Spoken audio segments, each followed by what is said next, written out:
Sa balitang ito ay pag-uusapan po natin ang matinding pahayag ng isang kilalang veteran investor na si Patrick Riley tungkol kay XRP. Ayon sa kanya, kung hindi ka bullish kay XRP ay hindi ka raw isang seryosong tao dito sa mundo ng crypto. Mula sa kanyang technical analysis hanggang sa mga reaksyon ng mga traders at iba pang personalidad sa industriya, ay titignan natin kung bakit ganito kataas ang kumpiyansa po niya kay XRP at kung ano ang posibleng implikasyon nito sa market. Pero bago po tayo magpatuloy, ay pakibasa na lamang po muna ang disclaimer dito po sa ibaba ng ating screen. Yan, simulan po natin sa kung ano po ba ang sinabi ng veteran investor tungkol kay XRP. Yan, si Patrick Riley ay isa pong kilalang veteranong investor sa crypto industry at ngayon pong August 12, 2025, yan, kahapon po yan, ay naglabas siya ng isang matapang na pahayag. Sinabi niya na ang sino mang nagsasabing malalim ang kanilang involvement sa crypto pero hindi po bullish kay XRP ay hindi raw isang seryosong tao. Ibig sabihin, para sa kanya, kung tunay na naiintindihan mo ang takbo ng crypto market, ay dapat makita mo rin ang halaga at potensyal ni XRP. Posibleng makaapekto po ito sa market dahil kapag may isang respected figure na nagsalita ng ganito kalakas, ay madalas na lumalakas din ang loob ng mga retail at saka institutional investors na bumili at mag-hold ng asset. Ngayon ay ano po ang dahilan ng kanyang matinding kumpiyansa? Bukod po sa fundamental value ng XRP, base rin ang optimism ni Riley sa technical patterns na nakikita niya sa chart. Ayon sa kanyang projection ay may posibilidad na mag times 10 or 10 times ang presyo para sa mga kasalukuyang holders. Kung totoo man ito, malaking profit ang pwedeng makuha ng mga holders ngayon pa lamang. Kapag nagkaroon ng ganitong uri ng forecast, lalo na mula sa isang kilalang analyst, maaaring magdulot po ito ng FOMO or fear of missing out. Ito ay pwede pong mag-udyok ng biglaang pagtaas ng presyo sa maikling panahon lamang. Ano naman po ang reaksyon ng mga tao sa kanyang pahayag? Yan, natural lang na hindi lahat ay sumasang-ayon.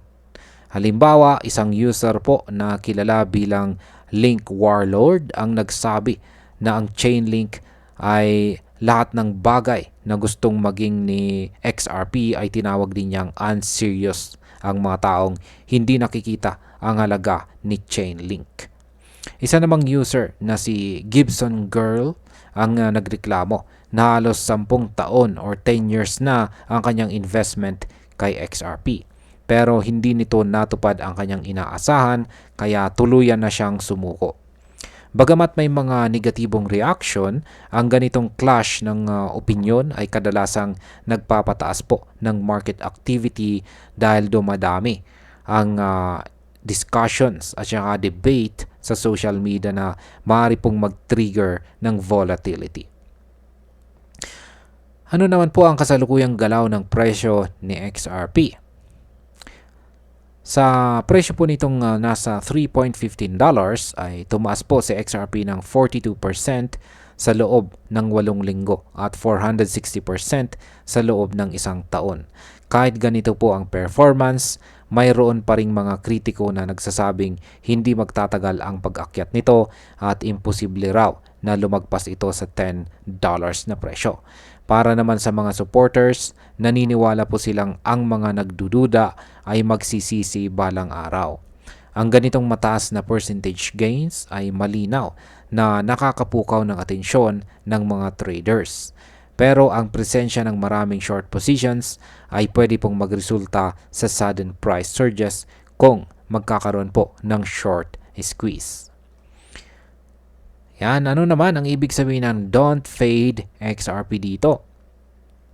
Ayon po kay Eduardo Farina, ang hindi paghawak or pag-hold ng XRP ay isa po sa pinakamalaking investment risk. Inirekomenda po niyang dapat may hawak ang isang investor na kahit 1,000 XRP para maposisyon ang sarili sa tagumpay.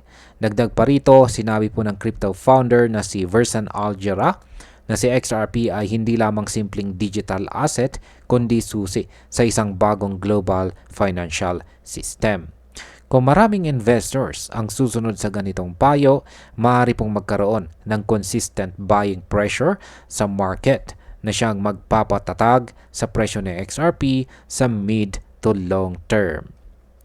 Bakit naman po inihahalin tulad itong si XRP sa early Berkshire Hathaway shares? Ayan. Si Linda Jones ay naniniwala po na si XRP ay parang mga early shares ng Berkshire Hathaway kung saan malaki ang potensyal para sa long-term gains. Kaya naman, hinihikayat niyang maging matyaga ang mga holders at huwag magmadali sa pagbebenta. Kung mas maraming tao ang mahikayat sa ganitong pananaw, malaki po ang posibilidad na tataas ang bilang ng long-term holders na maaari pong magdulot ng gradual price growth sa loob ng maraming taon.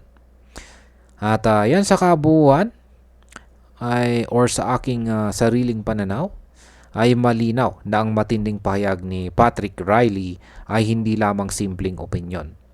Isa po itong public declaration na pwedeng mag-influence ng market sentiment para kay XRP.